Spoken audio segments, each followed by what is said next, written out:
Hey everyone, it's Sherry with a Girl and Her Dog, and I'm back.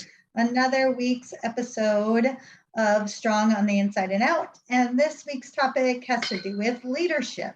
So I've been spending some time recently reflecting on all of the great things that my school has accomplished this past year. I've shared with you before that I am a school principal, and I have to say, very, very proud of the work that my team has done. And as I have been reflecting and thinking about the year that we had this past year, I thought about times where I have to be a manager and times when I have to be a leader. And then I started to wonder, do we really, really know where the difference lies? I think about my sister. My sister and I were both in leadership or supervisory roles. Let's say that. We supervise others. We have people underneath us. We have some added responsibilities to our job duties.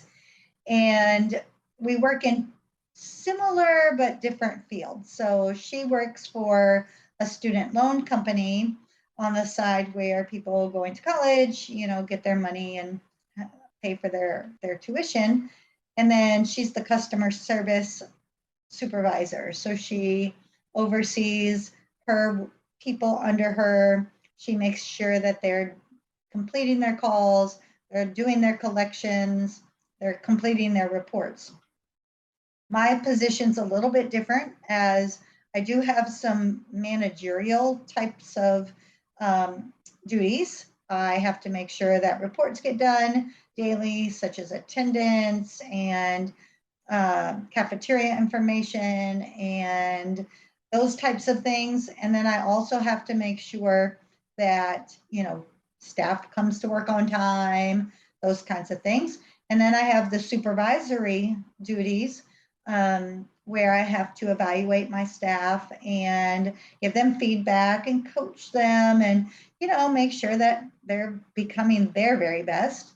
And then I have that added piece where you have to be a leader. And so, talking about the difference between managers and leaders, where do we go? So, in my opinion, I think when you manage things. You manage reports, you manage data, you manage people's attendance, you manage people's behavior. Those are more things. But I think when you lead people, because to be a leader, you have to think about the other types of skills. And you heard me say what I think managerial skills might be and supervisory type skills, but I didn't really talk about leadership skills so much. So, that's one of the big things that we always talk about, growing up or in college or as you're preparing to go into leadership roles. What are those leadership skills? So clearly, I really feel like a leader needs to be able to motivate people. I heard a quote just recently. The true success of a leader is getting people to follow you even when they don't have to. And that really resonated with me because that's that motivation piece. That's that trust factor.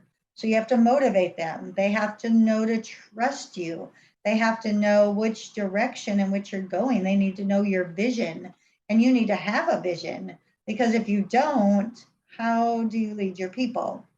But then in addition to that, you have to be able to problem solve. What if your team comes to you and they just don't know what to do? You might not have all of the answers, but you need to be able to direct them in how to start figuring out the answers, right? And plus, I always say to them, if I tell you what to do, it's the Sherry show. If I show you how to get the answer, then it's your own show. And I think that's something that's really important. I also feel like with leaders, you have to be able to care. And I know that sounds so simple, but you need to be able to care. So I heard someone I know recently talk about an observation they had made. So this person was telling me that they were at a family member's home, And it just so happened that the family member was off work that day. However, they had to take care of an online meeting. So they logged in, said, I'll be out in a few minutes. I got to take care of this. So this person I was talking to told me, I could overhear the meeting.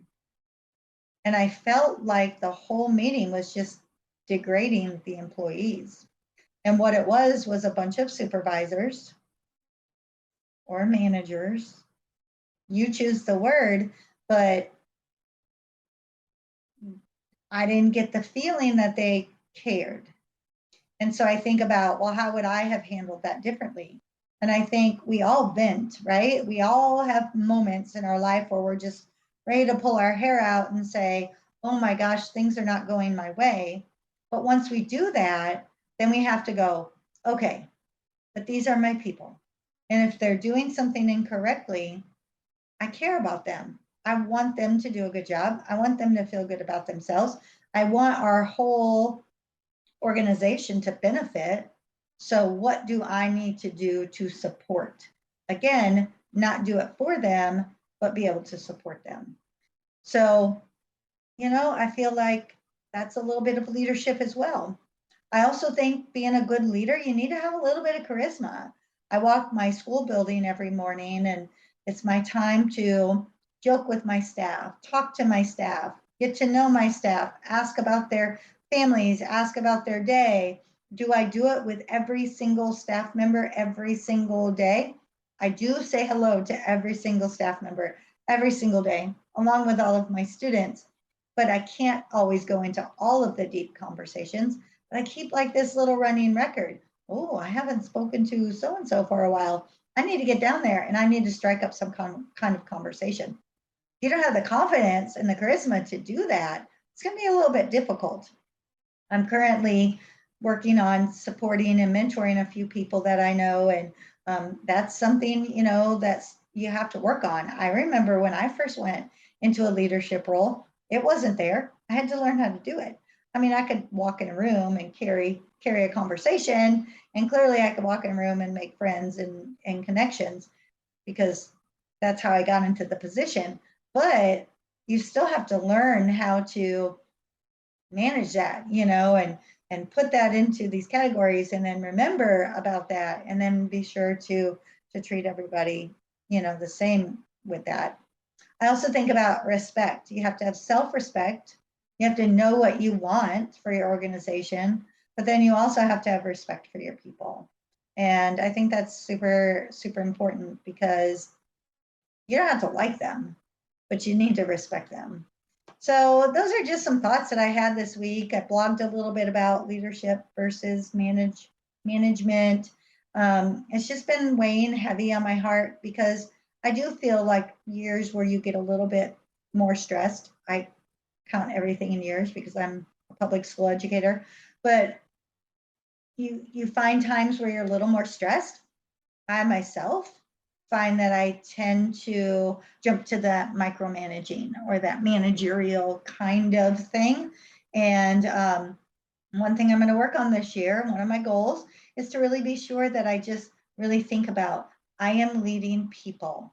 I need to be able to support my people to be their best. Because what happens if something happens to me? What if, God forbid, next week I was, no longer here, and I would want the hard work that we've done to be able to carry on and be able to sustain itself. So that's something I'm working on this year. What about you? What are some goals that you really need to think about in your position? And, a leader doesn't have to have the official title to be a leader. There's so many people out there that maybe are unofficial leaders and they just don't even realize it. So think about that too for yourself. If you're one of those people that everybody goes to, talks to, needs advice from, you're already in the position. So how do you handle your people? Are you leading them? Are you building them? Are you empowering them to be their best? Or are you micromanaging them? And what are some things you could do to adjust? What are those goals you want to accomplish for the remainder of this calendar year, going into a new school year, whatever it is that you do and where you are right now? So again, as a strong woman and strong on the inside and out, I always like to come on here and share a little bit about what I have going on, especially up here in my head, because it's always everywhere. But hopefully this was something that could be a little bit helpful to you, give you a little something to think about. And next week we'll be back to style, talk a little bit about how we dress for success. But until then, enjoy this episode. Please be sure to go to our website, findagirlandherdog.com. Check that out because we do have some good blogs on the website. Also some exciting information coming very, very soon. I think I've shared little tidbits of this, but by the end of the week, I'll be advertising officially. I am a co-author, one of 25, in a book that will be released in October, and I am super excited. Couldn't even believe that I had the opportunity to do this, but it just kind of came upon me, and I am just so grateful and so anxious to get my book out there. I want you all to be able to read it and hear from the other amazing women that are part of the project. The book is called Unleash Her, and it will be coming out in October. So please be sure to watch for that. Watch for more information next week on my episode. I should have a link to my page about the book. And in the meantime, if you need anything, check me out on social media. I like to drop little tips there. You can email me. I am a girl and her dog 123@gmail.com. And don't hesitate to reach out. Working also on a new course to launch very soon, and it's very exciting. So I'll be sharing that in the next couple of weeks as well. So until next time, I hope you have an amazing rest of your week. Be strong on the inside and out, and I will talk to you soon.